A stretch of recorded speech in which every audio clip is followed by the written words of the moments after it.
Hey folks, welcome back to another video. You join me on a rest day, taking the boy for his little daily stroll. Going to go down to a little swimming spot down in the bottom of the gorge. You can just see up there, that big old house there, that's only like half of it. Flipping massive. That's where I'm staying at the moment. It's called Casa Grande. Amazing views out into all of that lot basically. It's flipping awesome. It's a big old house, and it's really rattly. The winds have been like probably up to 50 miles an hour last night.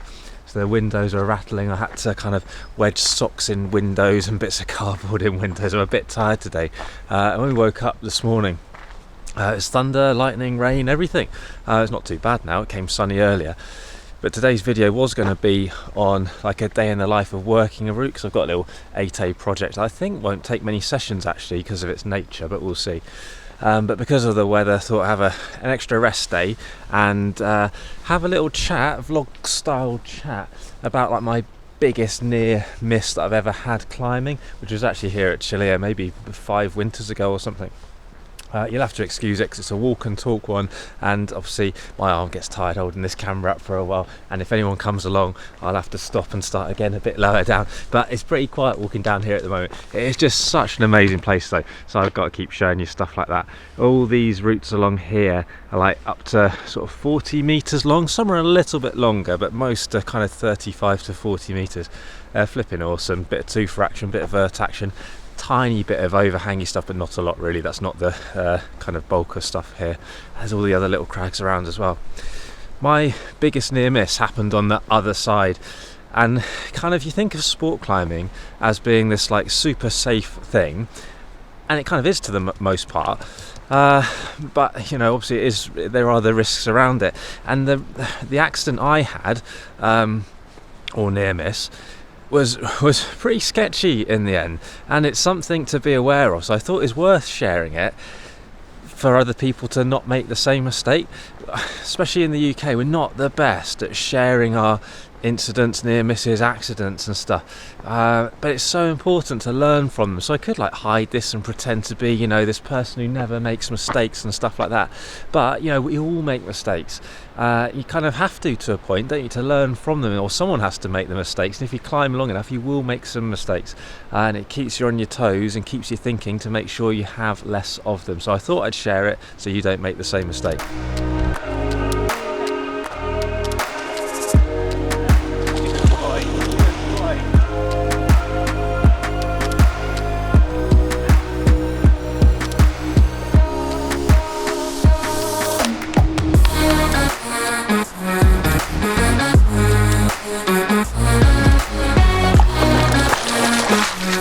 This route where the incident happened, it's on the far side, on the other gorge actually in Chile, and it's a 7C, I forget the name actually. Hey, look at this tree that fell down last night. They're clearing some trees, but that one was up there not so long ago. So yeah, it must have fallen down last night. And I hadn't climbed a 7C at the time. It was beyond me. It was the end of the day. I'd done some other climbing that day already, so I was a bit tired. I just thought I'd have a go with a clipstick, something I do quite often. I'm a big fan of using the clipstick appropriately to you know, break routes down to you, especially if you're red pointing them or just trying to find out what new grades are like. Really, I think they're a really super useful tool. They do take some management though. Not overusing them to keep your head in the game really is one thing, but also this is what led to me taking a massive whipper, right? So I'm sort of climbing a bit, clipsticking a bit my way up this route, and quite a long route, probably about 30 meters and really steep. So it's, like I say, quite different to a lot of stuff here. Because stuff is vert or fractionally overhanging, when you do fall off you don't hit anything, but this thing's a lot steeper, so you definitely weren't going to hit anything on this route, thankfully. I've got probably up to about 20 metres up on the route, excuse the noise, just going over the little rivery bit here, and at about the 20 metre mark I was dangling on a bolt and I was trying to clipstick the next bolt, and it was a long way away, which is unusual for Chile. The bolting is like generally really friendly here. So I get the clipstick out, and this clipstick was the sort of normal beta one, which I think is about 2 meters.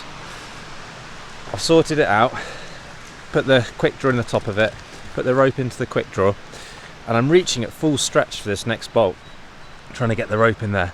And as is often the way when you're clipsticking, I kind of knocked the quick draw against the rock, and the gate closed.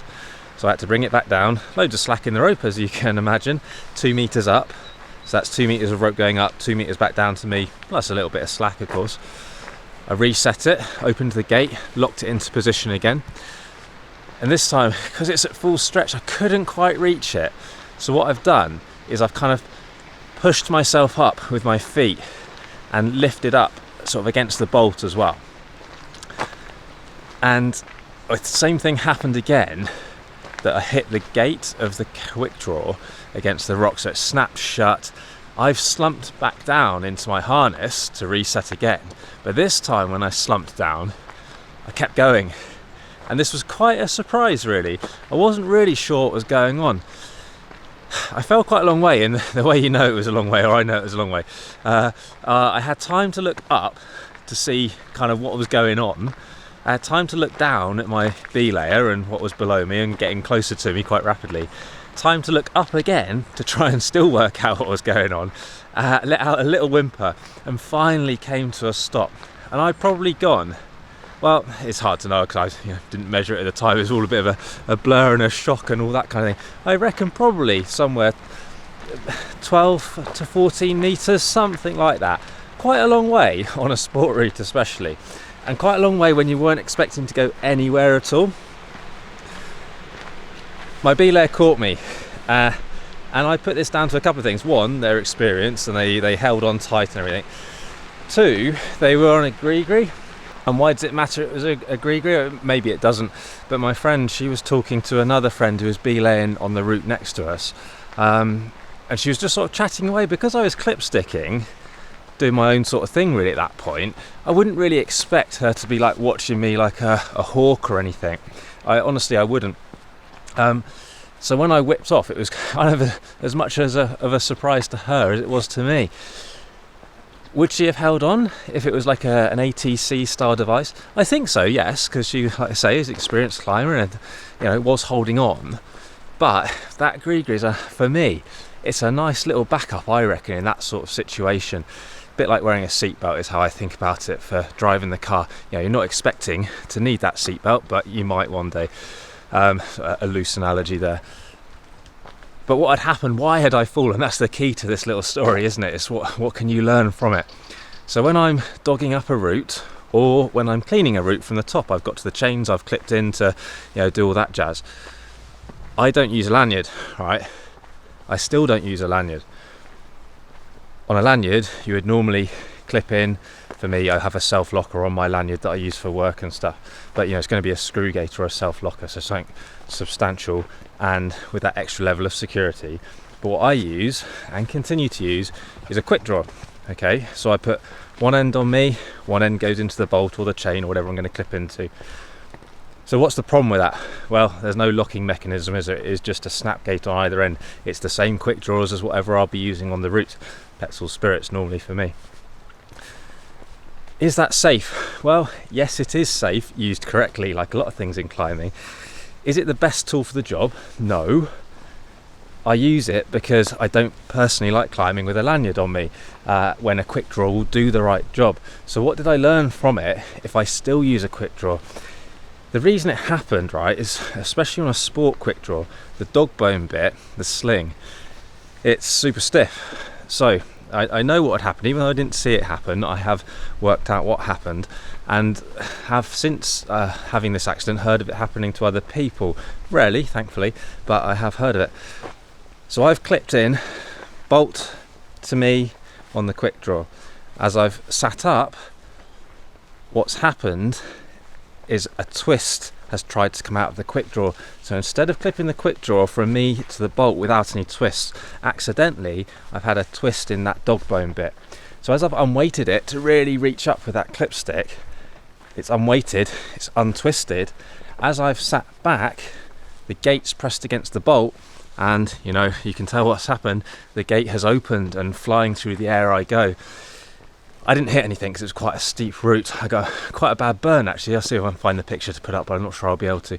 Quite a bad sort of friction burn on my hand because I didn't really realise what was happening. I had the rope in my hand and stuff, so I fell and was still holding onto the rope, and then suddenly felt the burning and let go. So I got a big line across my hand and fingers. I managed to hold onto the clipstick as well, which was pretty impressive. So there you go. I thought it was worth sharing because, like I say, that's how we learn from sharing these sorts of things. And we've got to, you know, what would I do differently is the sort of question in my head when something happens, and thankfully it's super rare something like that happens, but it did happen. You might think I'm silly for not using a lanyard, and I completely understand that point of view, but like I say, I still do the same thing with a quick draw. I am just super careful that I've clipped it with no twists in it, and when I sit on it, that's me, I've weighted it then. What I don't do anymore is I don't kind of unweight and weight even though I've clipped it without the twists. So that's what I've kind of learnt from it. I've sort of modified my behaviour. But what's belt and braces? It's using a lanyard, isn't it? It's as simple as that. But climbing, it's all about choices and everything, isn't it? Well, there you go. Hopefully a relatively interesting story. Sorry for a bit of shakiness and where the camera's got a bit close. As my arm gets pumped, the camera gets closer and closer to my face. Nice view up there. There is some more random climbing. Well, not random, there's more climbing up there that rarely gets done though, but it's super quiet and actually still really nice. Well, I can feel the wind picking up again as I go around the corner here. Do fire away with any questions on that. If I've missed any vital bit of information that you didn't understand, fire away with the questions or comments. And I know full well people will tell me I'm being silly for not using a lanyard. I would, when I'm working, to beginners, yeah, flipping use a lanyard. To experienced people, make a decision, a fact-based decision. You know, that is climbing to a lot of the time, isn't it? It's making decisions based on facts, and is something suitable, is it not suitable? I'm just starting to waffle now. Fire away those questions, happy to answer as best I can. If it's been helpful, you find the buy me a coffee link below, the t-shirts, the Sling Mountain t-shirts, all that kind of thing. Find us on Insta and Facebook and all that jazz. What I'm going to do now is try and get through this tree that's fallen down. I'm sure the boy will find a way. I'll follow him probably. As always, thanks very much for watching. More videos coming up very soon.